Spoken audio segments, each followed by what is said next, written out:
Welcome to Chief of Party to Chief of Party, success in your first 90 days.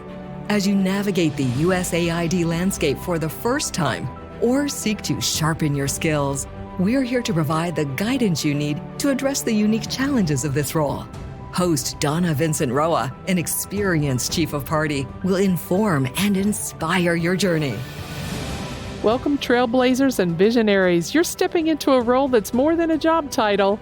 It's a commitment to excellence and to leading projects that leave an indelible mark on the world.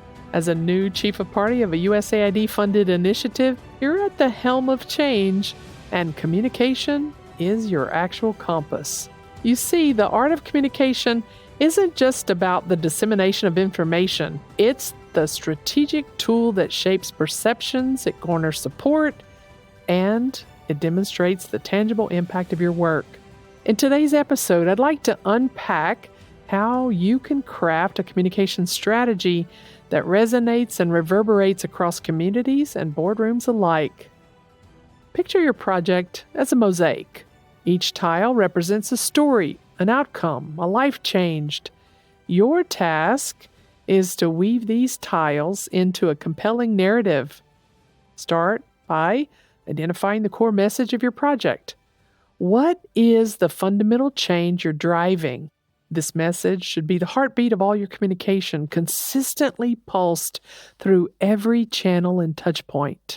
When looking at your audiences, well, they're going to be diverse, from the local stakeholders to the global partners, each with different interest and influence. You want to map out these groups and tailor messaging to speak to each of their values and expectations. For your local communities, it might be about the direct benefits of your project. For donors, it's the return on investment and the project's sustainability. Consider the power of storytelling. Humans are wired for stories. That's how we make sense of the world. As I've said in previous episodes, share success stories that put a human face on your project's achievements. When you narrate how a mother now has access to clean water or a farmer can now predict weather patterns, you're not just reporting results, you're actually stirring emotions and creating connections, heart connections. And this may be a well-worn message, but it's not just about what you say, it's also how you say it. Choose the right mediums for your message. In today's digital age, go ahead and leverage social media, use blogs, or even video content to create a buzz and maintain visibility for the work that you're doing. But don't overlook the potency of face-to-face interactions, those community meetings that you can hold to share information, or even in some cases, radio broadcasts, especially in areas where these remain the most accessible means of communication. Your strategy should be dynamic. It should be adapted to your project's life cycle, and what works at the outset may not be as effective in the middle or end stages of your project. Be prepared to pivot, there's that word again, and innovate as your project evolves and as you gain deeper insights and more information into what resonates with your audience.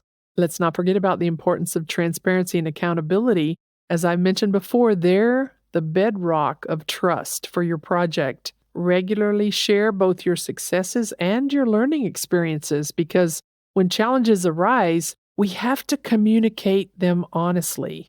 This builds credibility and strengthens our relationship with all of our stakeholders.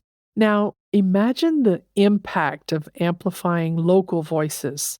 This is where we can encourage those directly affected by our project to share their narratives. We need to put in place or facilitate platforms where they can speak openly about the change that's unfolding in their lives. This not only validates your project's success, but it also empowers communities, giving them the ownership of the narrative. In one of our projects at the Partnerships Incubator in El Salvador, we held an activity briefing where stakeholders had the opportunity to share in front of USAID mission colleagues and our project team details about how they and their organizations were impacted by the program that we implemented. I recall the deep sense of pride that I felt as I witnessed their personal and business stories of transformation. It's a great circumstance when our stakeholders can talk about how what we have done has benefited their lives. We have to measure our impact in numbers, yes, but the stories and the testimonials of our impact carry equal weight. Ensure that you have in place a system to capture qualitative outcomes and let those be the additional proof of your project's success and the lives in the communities that you've actually influenced. When you can say, here's the difference we've made, and you can back that up with real-life accounts, you demonstrate the impact of your project in the most powerful way. Remember to keep your communication at the forefront of your implementation strategy because communication should be more than an afterthought. It's a powerful tool that, when wielded with purpose and precision, can amplify your project's success and cement its legacy. As we wrap up this exchange today, reflect on these questions. What story do you want to tell? How will you ensure it's heard, felt, and remembered? Because your role as chief of party is pivotal, and the narratives that you craft and the strategies you deploy can shape the future. Until next time, keep leading, keep innovating, and most importantly, keep communicating impact. I appreciate your time today. I'm Dr. Donna Vincent Roa. Have a great week. Thank you for tuning in to Chief of Party to Chief of Party, Success in Your First 90 Days, your go-to source for insightful, actionable guidance that can shape the success of your project.